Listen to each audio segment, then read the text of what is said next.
Live mula sa himpilan ng GBN. Narito sila Ira Camo at Friends de Los Santos. Magandang araw, Luzon, Visayas at Mindanao. Ngayon ay Miyerkules, ika-24 na Disyembre, 2013. Narito na ang maghahatid sa inyo ng mga komprehensibong balita. Ito ang Mas Pinalawak, Mas Pinalakas na Balita ngayon. Dahil malay po tayo ngayon para ihatid sa inyo ang mga pinakasariwang balita kaugnay sa pagdiriwang ng araw ng Kapaskuhan. Kaugnay ng pagdiriwang ng Kapaskuhan, ilang mga kababayan natin ang nag-Christmas rush upang umabol na makauwi sa kanilang probinsya. At nagdulot ng kasikipan ng trapiko sa mga pangunahing lansangan ng Kamaynilaan. Nakatutok si Kurt Constantino. Kurt, pa! Yes, Ira rin. Nandito ako ngayon sa EDSA kung saan nakikita natin ang ating mga kababayan na may palamang makauwi para sa mga probinsya upang makasama mga Ito ang sitwasyon na nadatnan namin sa kahabaan ng EDSA ngayong araw. Usad pagong at bumper to bumper na ang mga sasakyan. Kung araw-araw ay kalbaryo ang traffic sa EDSA, lalo pa ngayong panahon ng Kapaskuhan. Dahil mula sa 225 average annual daily traffic sa EDSA, kumabot na ito ng 254,000. Samantala, dahil inaasahang marami pa tayong kababayan na hahabol at luluwas palabas ng Maynila upang mag-Christmas rush, nagpapatupad ang MMDA ng iba't ibang solusyon sa traffic tulad ng zipper lanes. Friends, Ira, paalala lang natin sa ating mga kababayan na kung luluwas sila mamaya, mas mainam na lumuwas na sila ng mas maaga o kasi naman kami sa Friends, Ira. Magtutok, Kurt. Ngayon naman, alamin natin ang kalagayan ng ilang bilihan para sa mga mahabol mamili ng mga panregalo. Nakatutok si Manoa dyan.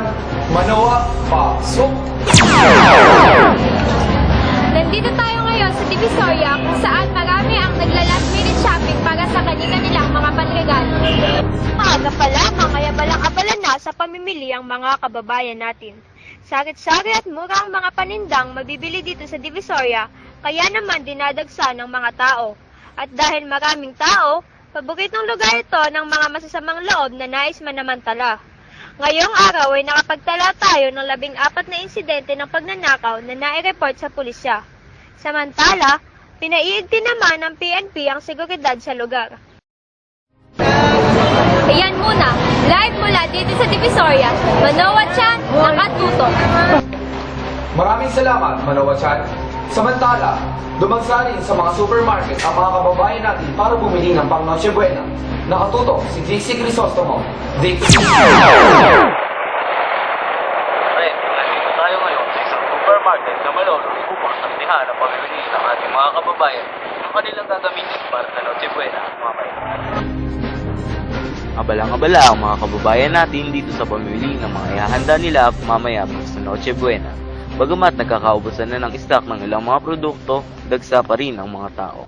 Ay ma'am, matanong ko lang po kung marami po kayong bibilin para sa Noche Buena. Kaunti lang po gagamitan po namin simple pagkilan. Ay ganun po ba? Marami. Maraming salamat, Dixie Crisostomo. Magbabalik pa ang Balita!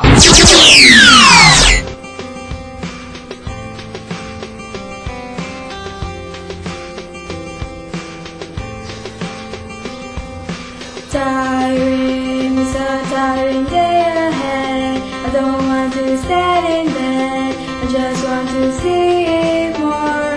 How depressing. You left me all alone. I don't know where to go. I wish something can change my mood.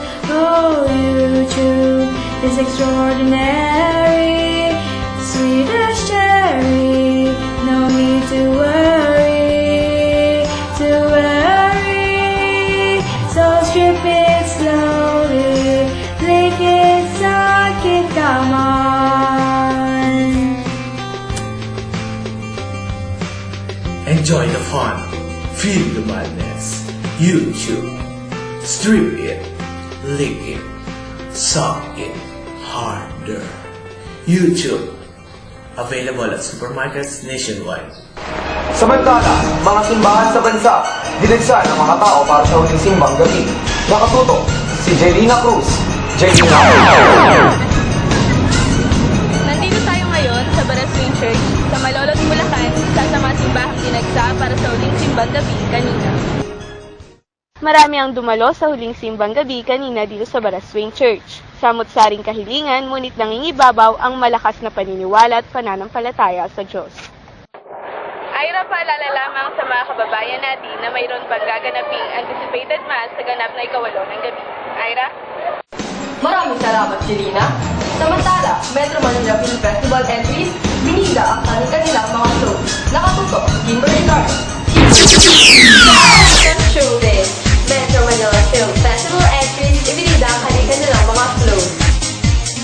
Maaga pa lamang ay dagsana ang mga tao para panoorin ang parade ng mga float na naglulula ng mga bida sa pelikula.